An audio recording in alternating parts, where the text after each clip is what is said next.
La guerre du Biafra a eu des conséquences désastreuses sur le Nigeria, mais également des conséquences dans d'autres pays, comme le nôtre, le Gabon.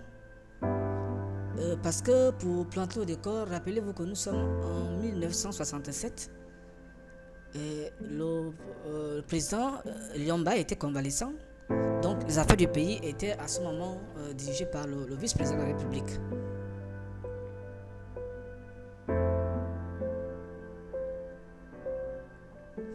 Servir de base arrière à la France, je pense, a été l'une des très mauvaises décisions que notre gouvernement avait pris en ce temps.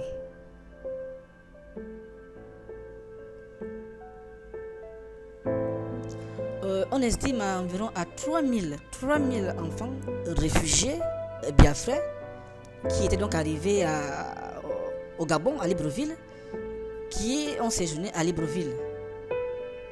Donc il y avait deux lieux, à l'hôpital français, et une autre partie des réfugiés donc étaient logés à l'emplacement actuel de l'Institut africain d'informatique qu'on appelle IAI.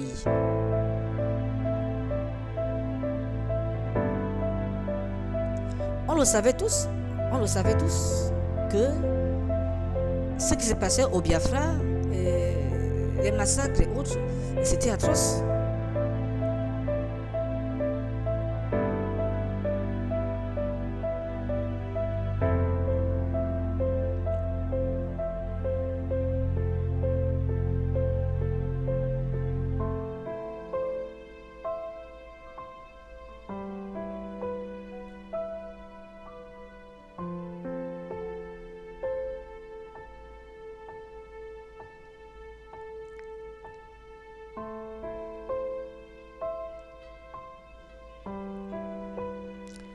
Alors, nous sommes en 1970 et c'est à partir de cette période-là que les enfants biafrais sont vraiment...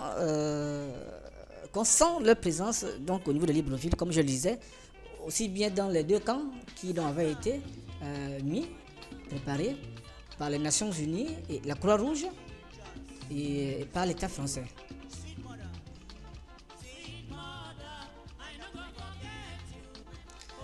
Le président Bongo s'était beaucoup investi dans cette crise. Il s'était beaucoup investi à l'intérieur.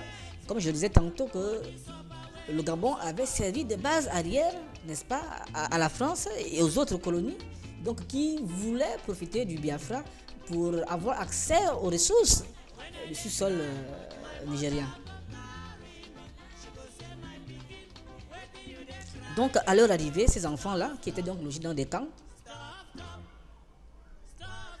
comme j'ai dit tantôt, qu'il y avait donc 200 à 300 du côté donc, du premier camp, donc des enfants qui avaient sensiblement entre 2 ans et 8 ans. Et dans le camp, l'autre côté, le camp français, à l'hôpital français, l'ancien hôpital français, là-bas il y avait des enfants qui étaient beaucoup plus âgés, donc qui étaient dans ces camps.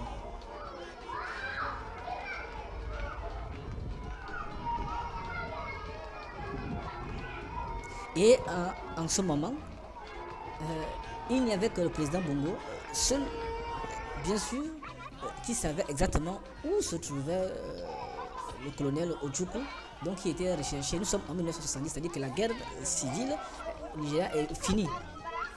Donc il savait, il était le seul qui savait où se trouvait donc, le colonel Ojukwu. Et nous savons également que donc, parmi tous ces enfants biafrais qui étaient arrivés au Gabon,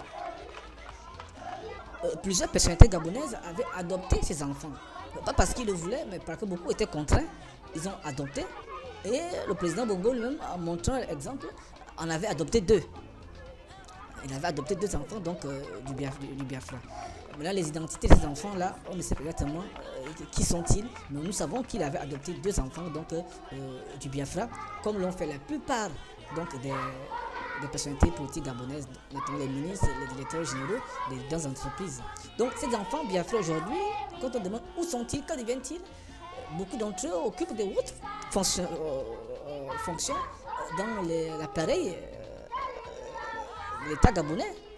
Beaucoup d'entre eux, même s'ils sont invisibles, beaucoup d'entre eux sont aujourd'hui des hauts cadres de traités ou des hauts cadres encore en fonction dans ce pays.